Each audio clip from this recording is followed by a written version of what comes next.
Students, आज हम examination point of view से एक बहुत ही इम्पॉर्टेंट टॉपिक डिस्कस करने जा रहे हैं। टॉपिक का नाम है X rays and atomic number. X rays को डिस्कवर किया था रॉयंटन ने 1895 में।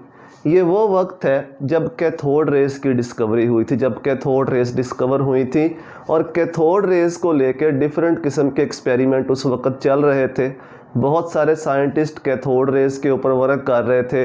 वो डिफरेंट किस्म के कैथोड्स को यूज़ करके, डिफरेंट किस्म के एनोड्स को यूज़ करके कैथोड रेज को प्रोड्यूस करवा के उनकी प्रॉपर्टीज़ को, इस तरह की दूसरी चीज़ों को चेक करने की कोशिश कर रहे थे। तो उसी कोशिश के दौरान रॉयंटन ने 1895 में इन रेज़ को रिपोर्ट किया, इन रेज़ को डिस्कवर किया, जिन रेज़ को हम एक्स रेज़ कहते हैं। सेम वही एक्सपेरिमेंट होगा जो हम कैथोड रेज की प्रोडक्शन के लिए यूज़ करते हैं। एक गैस डिस्चार्ज ट्यूब है जिसको हम कैथोड रेज ट्यूब कह देते हैं। इस ट्यूब में दो इलेक्ट्रोड होते हैं, दो मेटल इलेक्ट्रोड। एक बैटरी के नेगेटिव टर्मिनल के साथ उसको कैथोड कह देते हैं और एक बैटरी के पॉजिटिव टर्मिनल के साथ उसको एनोड कह देते हैं। यहाँ पे वैक्यूम पंप भी होता है ताकि इसके अंदर जो गैस है, जो एयर है, उसके प्रेशर को एडजस्ट किया जा सके, उसके प्रेशर को लो किया जा सके। तो सेम वही एक्सपेरिमेंट, लेकिन रॉयंटन ने क्या किया, यहाँ पे जो उसने एनोड यूज़ किया वो किसी हैवी मेटल का यूज़ किया। हैवी मेटल मतलब जिसका एटॉमिक नंबर ज़्यादा होता है या जिसका एटॉमिक वेट ज़्यादा होता है, वो मेटल हमने यहाँ पे यूज़ करनी है। और उसने जो एनोड यूज़ किया वो थोड़ा कनकेव टाइप था ताकि पता चल सके कि अगर इस एनोड से कोई निकल रहा है, किस किस्म की रेज निकल रही है, तो उसको एक पॉइंट के ऊपर कन्वर्ज किया जा सके, एक पॉइंट के ऊपर ले जाया जा सके और वहाँ से फिर उनको स्टडी किया जा सके। तो सेम रॉयंटन ने यही किया। उसने बैटरी की मदद से हाई पोटेंशियल अप्लाई किया, 5000 to 10,000 वोल्ट। इस ट्यूब के अंदर गैस के प्रेशर को लो रखा या वैक्यूम क्रिएट कर लिया। तो जब उसने हाई वोल्टेज अप्लाई किया, कैथोड से रेज निकली जिनको हम कैथोड रेज कहते हैं, ये हम पहले पढ़ चुके हैं। उसने क्या ऑब्ज़र्व किया, उसने ये ऑब्ज़र्व किया कि कैथोड रेज जब जाके टकराती हैं इस हैवी मेटल एनोड के साथ, तो इस हैवी मेटल एनोड से भी कुछ रेज एमिट होती हैं। इस हैवी मेटल एनोड से भी कुछ किस्म की रेज एमिट होती हैं। तो उसने इन रेज को नोट किया। अब उसने इन रेज को देखने के लिए इनके सामने फोटोग्राफिक प्लेट रख दी। फोटोग्राफिक प्लेट इनके रास्ते में, जब ये रेज इस फोटोग्राफिक प्लेट से टकराती हैं तो यहाँ पे ग्लो प्रोड्यूस करती हैं। इसका मतलब कोई ना कोई रेज यहाँ से एमिट हो रही है, जो जब यहाँ पे टकराती हैं ये रेज तो यहाँ पे इस फोटोग्राफिक प्लेट के ऊपर ये ग्लो प्रोड्यूस करती हैं। फिर उसने इसके ऊपर मज़ीद एक्सपेरिमेंट किए। उसने इन रेज के रास्ते में कार्डबोर्ड रखा, कोई ब्रिक सा गत्ता रख दिया। तब उसने नोट किया कि ये रेज उस कार्डबोर्ड में से गुजर के इस फोटोग्राफिक प्लेट के ऊपर ग्लो प्रोड्यूस करती हैं। फिर उसने इनके रास्ते में अपनी बुक्स को रखा, अपने पेपर्स को रखा, तो ये रेज उन बुक्स में, उन पेपर में से भी गुजर कर इस फोटोग्राफिक प्लेट के ऊपर ग्लो प्रोड्यूस करती थी। तो यहाँ से उसने ये अंदाज़ा लगाया कि ये जो रेज हैं इनकी पेनिट्रेशन पावर काफ़ी ज़्यादा है, इनकी पेनिट्रेशन पावर काफ़ी ज़्यादा है, ये मटेरियल में से इजीली पास ऑन हो सकती हैं। तो एक इंटरेस्टिंग बात यहाँ पे ये है कि दुनिया में जो सबसे पहला एक्सरे किया गया, जो एक्सरे करते हैं हम फ्रैक्चर बोन्स या इस तरह की दूसरी चीज़ों को चेक करने के लिए, तो सबसे पहला जो एक्सरे था वो रॉयंटन ने ही किया था, इसी चीज़ को चेक करने के लिए कि इन रेज की पेनिट्रेशन पावर कितनी है, क्या ये इंसानी जिस्म में से पास हो सकती हैं। तो उसने अपनी बीवी के हाथ में से, अपनी वाइफ के हाथ में से इन रेज़ को पास किया। तो उसने ये नोट किया कि जो रेज़ हैं ये सामने फोटोग्राफिक प्लेट के ऊपर हाथ का इमेज बन गया, उस हाथ का एक्सरे बन गया या उस हाथ का इमेज बन गया। तो वहाँ से उसने कहा कि इनकी इतनी पेनिट्रेशन पावर है कि ये इंसानी बॉडी में से भी पास हो सकती हैं, हड्डियों में से पास नहीं होती, लेकिन जो बाकी हिस्सा होता है उसमें से ये रेस पेनिट्रेट कर सकती हैं, यानी इनकी पेनिट्रेशन पावर जो है वो बहुत ज़्यादा होती है। तो अपनी बीवी के हाथ का उसने एक्सरे बनाया और उस एक्सरे को पब्लिश भी किया गया। बाद में उसकी पिक होगी, मैं यहाँ कहीं साइड पे लगा दूंगा, वहाँ से आप उसको देख लीजिएगा। अब ये तो कन्फर्म हो गया कि यहाँ से एनोड से कुछ रेज निकल रही थी जब हम हैवी मेटल का एनोड यूज़ करते हैं, लेकिन रॉयंटन को ये समझ नहीं आया कि ये रेज कौन सी रेज हैं जो कि एनोड से एमिट हो रही हैं। तो इनिशियली उसने कहा कि ये एक्स रेज हैं, जिस तरह हम मैथ में कहते हैं कि जो चीज़ हमें मालूम नहीं होती हम उसको सपोज कर लेते हैं, this is equal to X या this is equal to Y, जिसका हमें पता नहीं होता। तो इन रेस के बारे में भी उस वक़्त कुछ पता नहीं था, तो उसने इन रेस को नाम दे दिया एक्स रेस का, और तब से यही नाम इन रेस का चला आ रहा है, इनको एक्स रेस ही कहते हैं। तो इस तरह से 1895 में रॉयंटन ने एक्स रेस को डिस्कवर किया। अब अगर एक्स रेस को हमने बनाना हो, जो आम हम मशीन इस्तेमाल करते हैं, एक्स रे मशीन जिसे हम कहते हैं, उनमें एक्स रेस को कैसे प्रोड्यूस करवाया जाता है, तो इसके लिए जो मेटल यूज़ की जाती है वो यूजली टंगस्टन मेटल यूज़ करते हैं। Tungsten metal, tungsten metal heavy metal होती है, इसका एटॉमिक मास ज़्यादा होता है। जो इसका मास नंबर है या जो एटॉमिक मास है वो इसका होता है 184 राउंड अबाउट, और जो इसका एटॉमिक नंबर है, एटॉमिक नंबर ये तकरीबन होता है 74, यानी इसका साइज़ बहुत बड़ा होता है, इस मेटल का साइज़ बहुत बड़ा है। दूसरी इसकी प्रॉपर्टी ये है कि इसका मेल्टिंग पॉइंट बहुत ज़्यादा है। अगर इसको काफ़ी ज़्यादा भी हीट करो तो ये इजीली मेल्ट या वेपोरेट नहीं होती, तकरीबन 3000 या इससे ऊपर जाकर टेम्परेचर के ऊपर इसका मेल्टिंग पॉइंट आता है। और सबसे इम्पॉर्टेंट प्रॉपर्टी कि ये बहुत ज़्यादा तादाद के अंदर इलेक्ट्रॉन्स को अमिट करने की सलाहियत रखती है, यानी अगर हम इसको हीट करते हैं, टंगस्टन मेटल को, टंगस्टन के फिलेमेंट को हीट करते हैं, तो इसमें बहुत ज़्यादा इलेक्ट्रॉन फ्री हो जाते हैं जिनको हम इजीली पोटेंशियल डिफरेंस अप्लाई करके एक्सेलरेट कर सकते हैं। तो मशीन्स के अंदर अगर एक्स रेस को जनरेट करना हो तो टंगस्टन मेटल का कैथोड यूज़ किया जाता है, टंगस्टन मेटल का फिलेमेंट बनाया जाता है, कोई ब्रिक से उसकी तार बना ली जाती है, उसको टंगस्टन मेटल का फिलेमेंट कहते हैं। उसको हीट किया जाता है, जब उसको हीट करते हैं तो उसमें काफ़ी मिकदार में इलेक्ट्रॉन फ्री हो जाते हैं। फिर उसके सामने किसी भी हैवी मेटल का एनोड लगाया जाता है। हैवी मेटल वो टंगस्टन भी हो सकती है, टंगस्टन बेस्ट मेटल है इस चीज़ के लिए क्योंकि टंगस्टन का साइज़ जो है वो बहुत बड़ा होता है, रीज़न मैंने आपको बताई है। या उसके अलावा कोई और भी हैवी मेटल हम यूज़ कर सकते हैं। बैटरी की मदद से जैसे ही हम पोटेंशियल डिफरेंस अप्लाई करते हैं, जो बहुत सारे इलेक्ट्रॉन यहाँ पे फ्री मौजूद होते हैं वो पोटेंशियल डिफरेंस आते ही यहाँ से भागते हैं रेस की फॉर्म में इस एनोड की तरफ, हैवी मेटल एनोड की तरफ। जब ये इलेक्ट्रॉन्स जाकर टकराते हैं इस हैवी मेटल एनोड से तो इसमें एक डिफरेंट किस्म की रेज निकलती हैं, उन रेस को एक्स रेस का नाम दिया जाता है। अब इसके बारे में इसको यूँ एक्सप्लेन किया गया कि ये जो कैथोड रेज है, कैथोड रेज में एक्चुअली क्या होते हैं, इलेक्ट्रॉन्स होते हैं। जब उन इलेक्ट्रॉन्स को हम एक्सेलेरेट करते हैं तो वो काफ़ी ज़्यादा एनर्जी गेन कर लेते हैं, काइनेटिक एनर्जी। जब वो यहाँ पे जाके स्टॉप करते हैं इलेक्ट्रॉन्स या कैथोड रेज यहाँ पे जाके स्टॉप करती हैं इस हैवी मेटल एनोड के ऊपर, तो जो उनकी एनर्जी है उनकी एनर्जी ही कन्वर्ट हो जाती है किसके अंदर, इलेक्ट्रोमैग्नेटिक रेडिएशंस के अंदर, जिन रेडिएशंस को एक्स रेज कहा जाता है। क्योंकि हमें पता है कि एनर्जी को ना तो पैदा किया जा सकता है ना ही ख़त्म किया जा सकता है, अलबत्ता एक फॉर्म से एनर्जी दूसरी फॉर्म में कन्वर्ट हो जाती है। तो यहाँ से इन कैथोड रेज की जो काइनेटिक एनर्जी थी वो कन्वर्ट हुई इस इलेक्ट्रोमैग्नेटिक रेडिएशंस के अंदर। अब इसको हम एटॉमिक व्यू से देखते हैं कि इसके अंदर क्या ऐसा हुआ होगा कि ये एक्स रेज जनरेट होती हैं। मैंने आपको बताया हुआ है कि डिफरेंट किस्म की जो इलेक्ट्रोमैग्नेटिक रेडिएशंस हैं उनकी एनर्जी डिफरेंट होती है, उनकी वेवलेंथ के ऊपर बेस करता है, उनकी फ्रीक्वेंसी के ऊपर बेस करता है। इलेक्ट्रॉन की एक्साइटेशन और डी एक्साइटेशन को भी हमने पढ़ा हुआ है। चलिए उसी को थोड़ा सा हम रिपीट कर लेते हैं। सपोज़ ये किसी भी एटम का फर्स्ट शेल है, यहाँ पे मैं इसको बना लेता हूँ, किसी भी एटम का ये फर्स्ट शेल है, उसके बाद सेकंड शेल, उसके बाद third shell, fourth, fifth, sixth, इस तरह इन्फिनिट नंबर ऑफ शेल्स होते हैं किसी भी एटम के अंदर जिनको हम एनर्जी लेवल्स कहते हैं।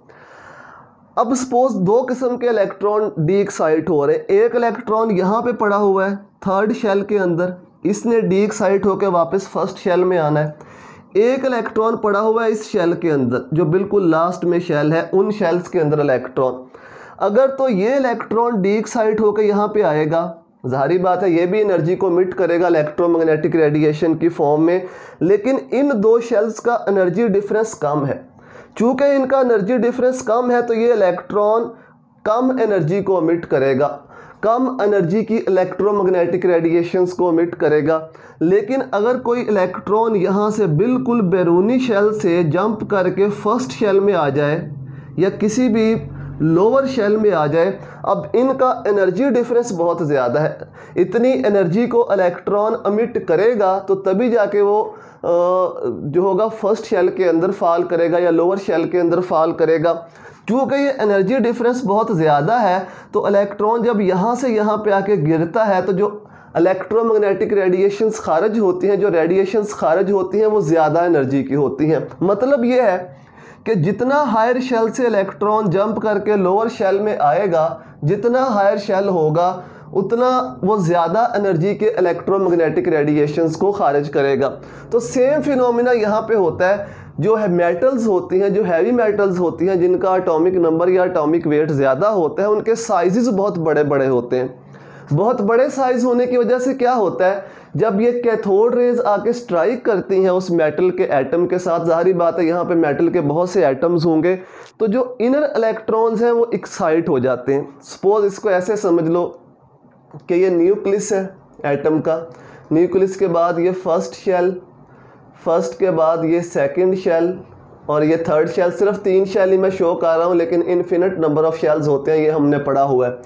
अब ये कैथोड रेज आके स्ट्राइक की, जो इनर इलेक्ट्रॉन्स हैं, जो इन शेल्स के अंदर इलेक्ट्रॉन होते हैं, वो एक्साइट होकर बाहर दूसरे शेल्स के अंदर, जो बिल्कुल लास्ट वाले शेल्स होते हैं, उन शेल्स के अंदर चले जाते हैं इलेक्ट्रॉन्स इस तरह से। ठीक है, अब यहाँ पे वैकेंसी क्रिएट हो गई। जो इलेक्ट्रॉन्स होते हैं वो हमेशा न्यूक्लियस के करीब रहना पसंद करते हैं। अब यहाँ से जब इलेक्ट्रॉन निकल जाएंगे, यहाँ पे वैकेंसी क्रिएट हो जाएगी, यानी इलेक्ट्रॉन की जगह खाली हो जाएगी। तो जो ऊपर वाले इलेक्ट्रॉन होंगे वो इनकी जगह फिल करने के लिए नीचे की तरफ मूव करेंगे।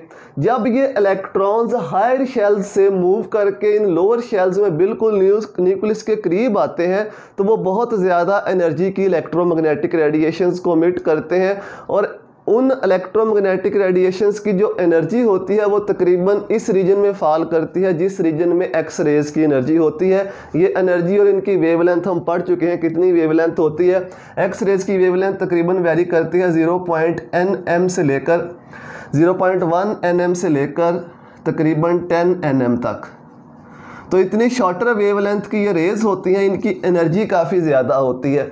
तो इलेक्ट्रॉन जब भी किसी भी हायर शेल से, किसी भी बड़े शेल से वापस फॉल करेगा लोअर शेल में न्यूक्लियस के करीब, तो वो ज़्यादा एनर्जी की इलेक्ट्रोमैग्नेटिक रेडिएशंस को एमिट करेगा। अब इनकी सीरीज़ भी बनाई गई है। हम कहते हैं कि ये के सीरीज़ की एक्स रेज हैं, या ये एल सीरीज़ की एक्स रेज हैं, या एम सीरीज़ की एक्स रेज हैं। आपको पता है फर्स्ट शेल को हम के शेल कहते हैं, सेकेंड शेल को हम एल शेल कहते हैं, थर्ड शेल को हम क्या कहते हैं, M shell.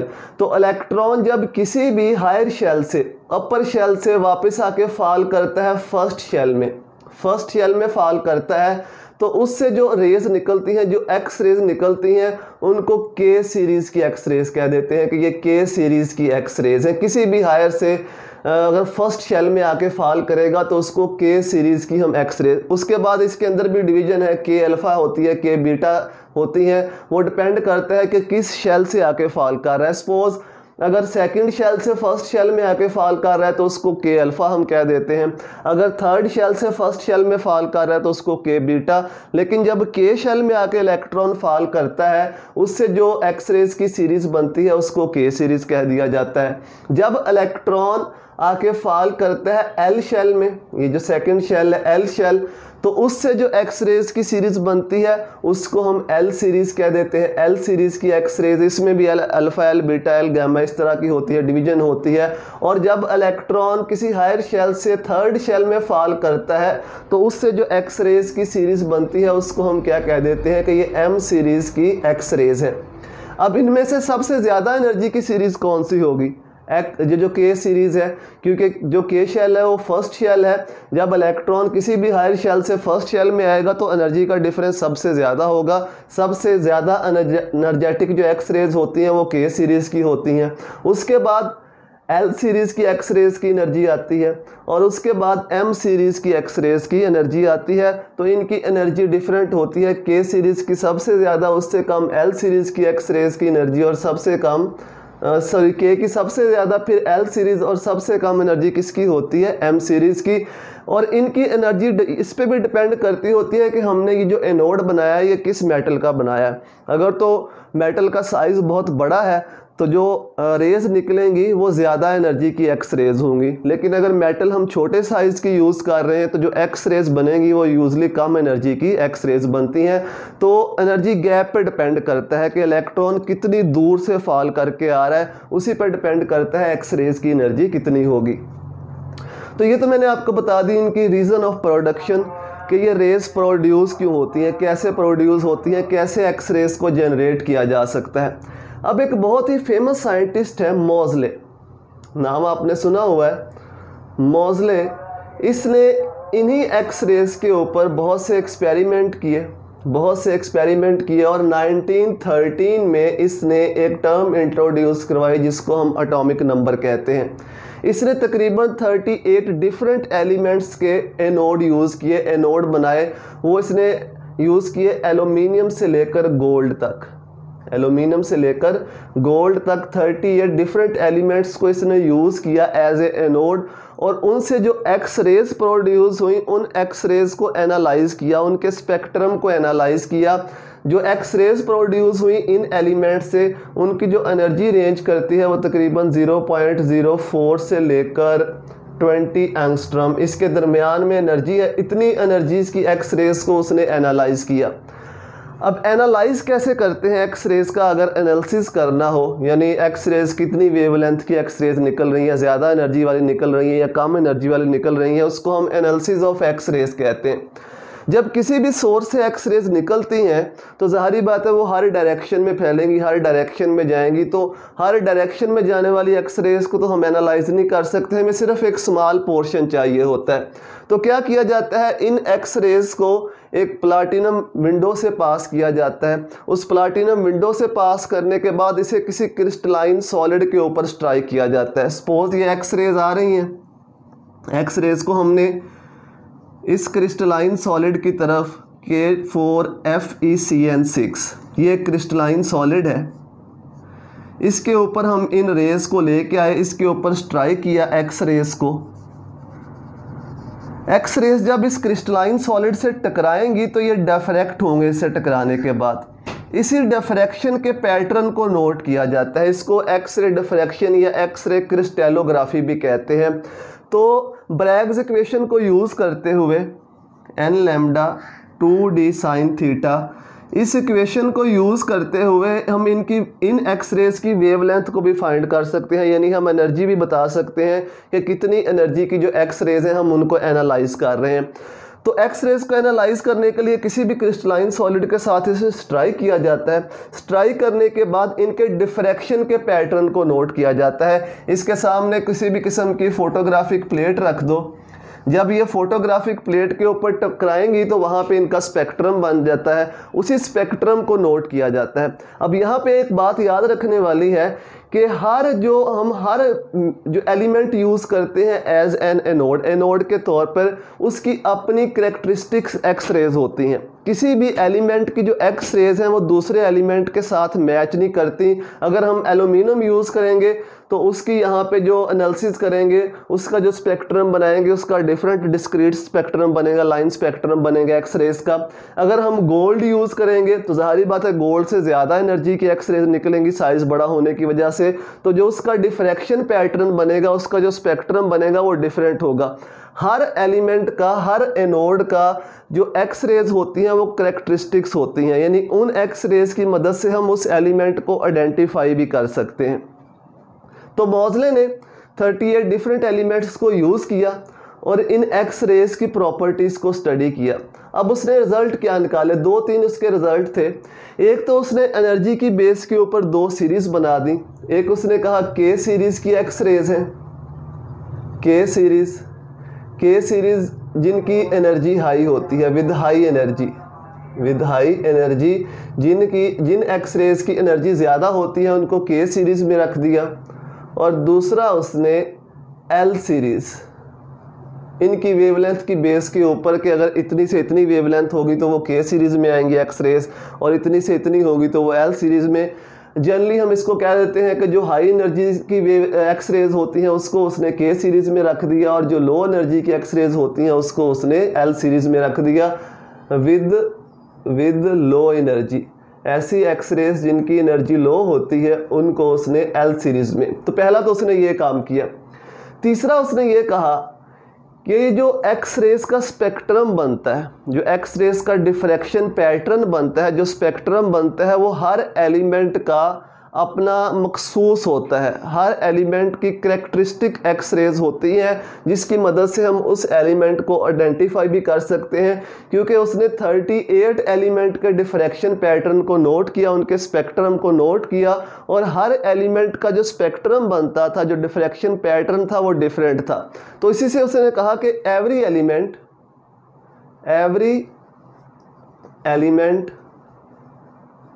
Has its own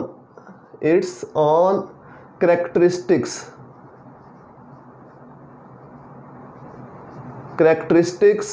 x rays, यानी हर एलिमेंट की अपनी करैक्टरिस्टिक्स एक्स रेज होती हैं जिसकी मदद से हम उस एलिमेंट को आइडेंटिफाई भी कर सकते हैं।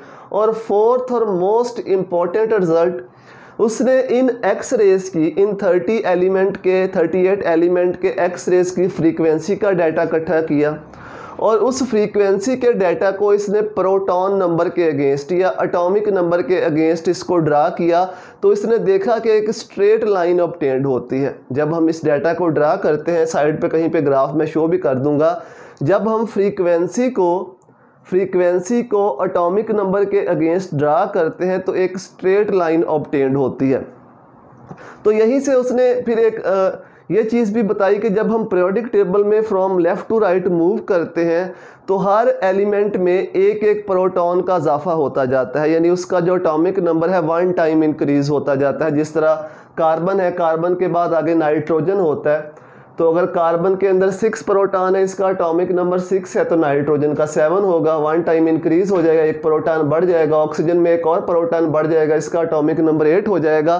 तो उसने कहा कि जब हम from left to right move करते हैं पीरियोडिक टेबल में, तो जो प्रोटॉन नंबर है वो 1 टाइम इंक्रीज़ होता है, एक प्रोटॉन बढ़ता है, और उसी को एटॉमिक नंबर कहा जाता है।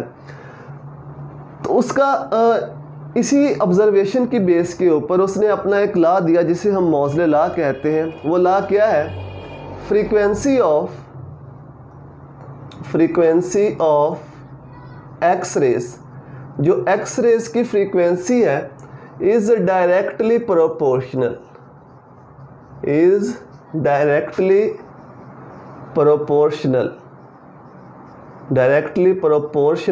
to square of atomic number, यानी जो एक्स रेज की फ्रीक्वेंसी है, जो एक्स रेज एमिट होती हैं, जो उनकी फ्रीक्वेंसी है वो स्क्वायर ऑफ एटॉमिक नंबर के डायरेक्टली प्रोपोर्शनल है। इसको हम ऐसे लिख सकते हैं, frequency nu is directly proportional to Z square. Z atomic number को कहते हैं, तो जो फ्रीक्वेंसी है वो एटॉमिक नंबर के स्क्वायर के डायरेक्टली प्रोपोर्शनल है। या इसको हम ऐसे भी लिख सकते हैं, square root of frequency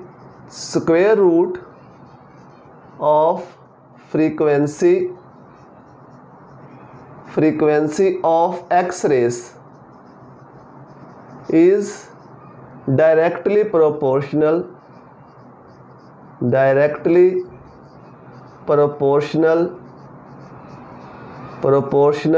to atomic number।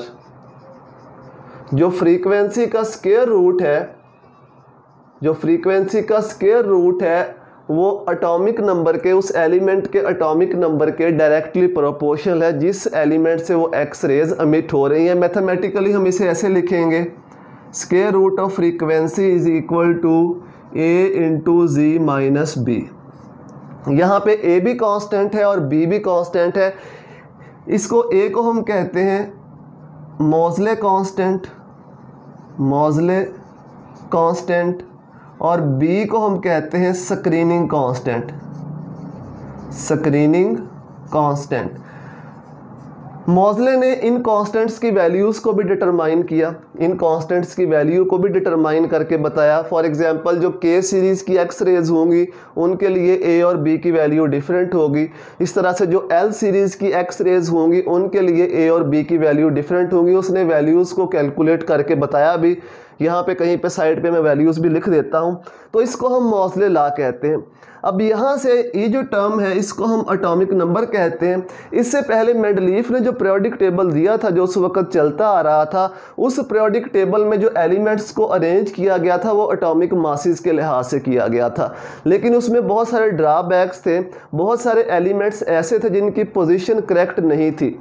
तो जब उन्हीं एलिमेंट्स को उनके एटॉमिक नंबर के लिहाज से अरेंज किया गया तो वो जो उनकी पोजीशन पहले गलत थी, गलत जगह के ऊपर वो प्लेस थे, उनकी पोजीशन को करेक्ट किया गया इस बेस के ऊपर। और साथ ये भी कहा गया कि जो एलिमेंट की प्रॉपर्टीज़ होती हैं, फिजिकल और केमिकल प्रॉपर्टीज़, वो एटॉमिक नंबर के ऊपर डिपेंड करती हैं। एटॉमिक मास के साथ साथ किसके ऊपर डिपेंड करती हैं? ज़्यादातर एटॉमिक नंबर के ऊपर डिपेंड करती हैं। तो मैंने आपको बताया कि मॉज़ले ने इन कांस्टेंट्स की वैल्यू को भी डिटरमाइन किया। फॉर एग्जांपल जो के सीरीज़ की एक्स रेज हैं उसके लिए जो ए की वैल्यू है वो है 3RC/4 और जो बी की वैल्यू है वो 1 है। ठीक है, इस तरह से जो एल सीरीज़ की एक्स रेज हैं उसके लिए ए की वैल्यू है 5RC/36। आई होप कि मैंने ठीक लिखी हो। और जो बी की वैल्यू है ये है 7.4। तो उसने ए और बी की वैल्यूज़ को भी डिटरमाइन किया। अब बी यहाँ पे मैंने आपको बताया स्क्रीनिंग कांस्टेंट है। स्क्रीनिंग का क्या मतलब होता है वो थोड़ा सा मैं आपको बता देता हूँ।